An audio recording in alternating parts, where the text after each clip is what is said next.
I think if we look at the end of this, the after the virus period, if we ask the wrong questions when this virus has run its course, we'll only learn that grades and test scores were negatively impacted. But if we ask the more important questions and look at growth of autonomy, tenacity, and creativity, we'll open up new possibilities, I think, for the future of education. The three things that make a successful school are clarity, training, and autonomy, right? And it's hard to have training and support. It's hard to have autonomy if you're having to sort of defend the position of the school from every parent that might come at you. And that is a leader's job, is to do that, to be that shield for teachers.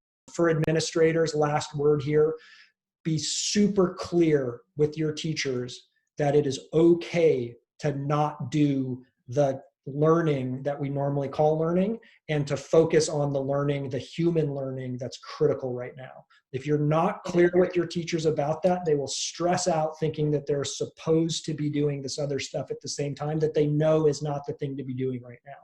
To add on to that, how important it is to educate parents about that too, because that's where the stress really comes from, is the parents expecting that. And so absolutely priming them. And defend. So I think a leader's job is to be super clear about what needs to be happening at that organization, and then to be a shield to our people executing it. Yeah, I think there's something about this moment that's a bit of a call to action to make sure that what we're doing with the students is really meaningful to them. I don't know if any of you guys have experienced this, but even students who are super engaged during school time are having a harder time, turning in or like doing maybe some of the work that we assign them, if it's not something that's feeling personally meaningful and connecting to their interests, and also just like some of those busy work things like that, doing Khan Academy, like the things that might have been more compelling to do when we had the sort of social fabric of school and that motivation that you get from being with peers and catching the excitement of your teacher or collaborator. And so I think the bar is being raised for us to really make sure that kids can contribute in a really accessible way through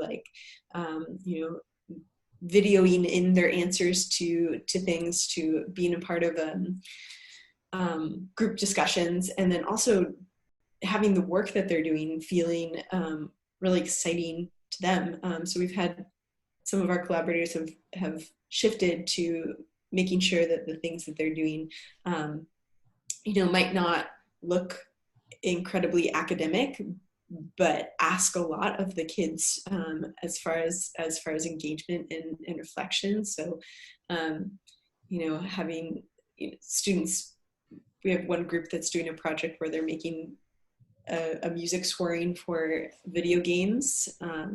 Mary Catherine, who's here today, her students spent the week making stop motion stories, and just finding ways to make sure that what we're doing with the kids really connects with them, I think is something that this moment is asking of all of us. I just wanted to follow up quickly with Mary Catherine with that prompt, because what I'm curious about is that's the kind of project that happens at Brightworks all the time.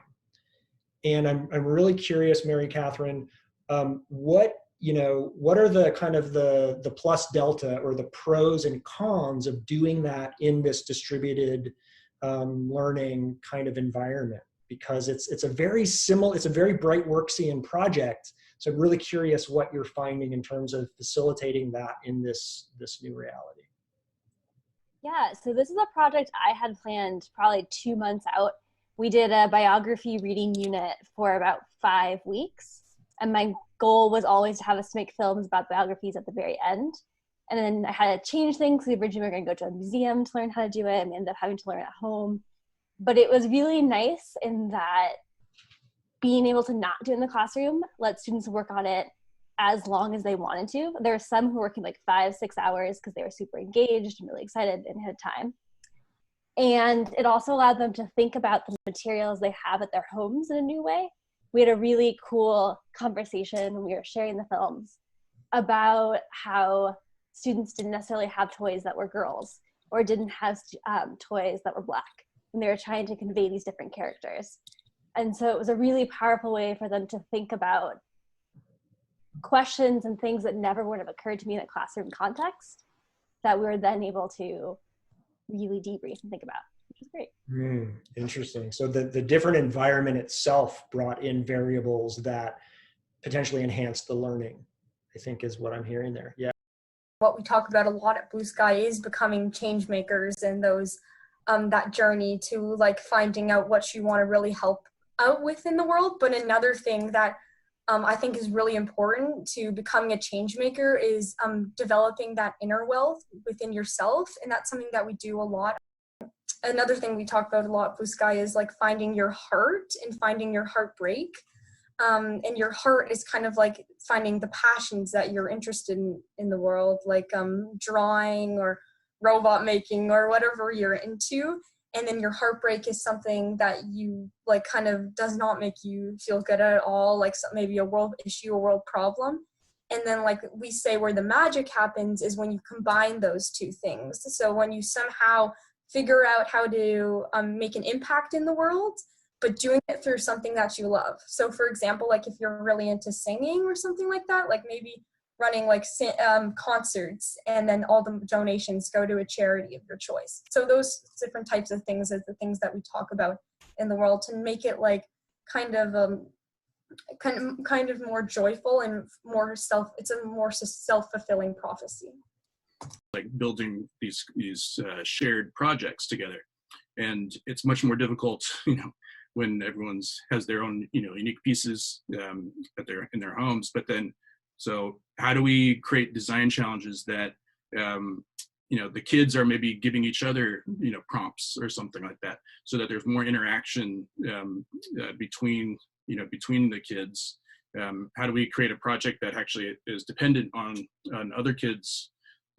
They're each building a piece of a larger project. So we're trying to figure out ways to still bring that collaboration into the design challenges. So yeah, very new, and we're rapidly iterating. Thanks for sharing that, Brendan. And it reminds me that we had also talked about, and Gaver, by the way, check out Gaver's Tinkering with Gaver every weekday on the Tinkering School YouTube channel, right? Is that where it is? It's some really fun he has kid guests and things. But we'd also talked about kind of tinkering with found objects, right? Like if you can get, find something that everybody's got, hey, take a spoon, a pencil, and a balled up piece of paper. How many games can you make with that? I mean, even that kids will go crazy for, to be able to come up with things and share them with each other. So we don't, that not being in the same space and having the same exact pieces, there's still so many things we can do that to work with that. Not only do we need to do what Mackenzie was talking for the students, is have them be invested in it and have them be really connected to what they're learning, but we need to do that for ourselves too.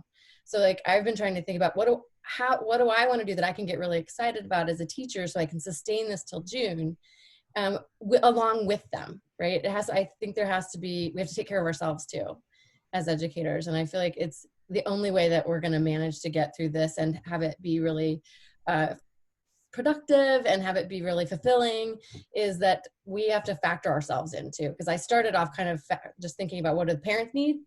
What does my kid need? Because my kid is in kindergarten, and as a parent, what does he need to be doing?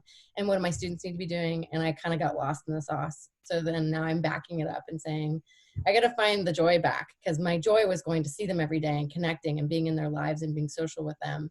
And then when that went away, it became this dark, I don't know if you guys feel like this, but sometimes you just teach to the screen and it goes nowhere. There's not the same feedback loop. It feels like a dark hole that you're teaching into. And that isn't the part that was filling me up as a person or as a teacher.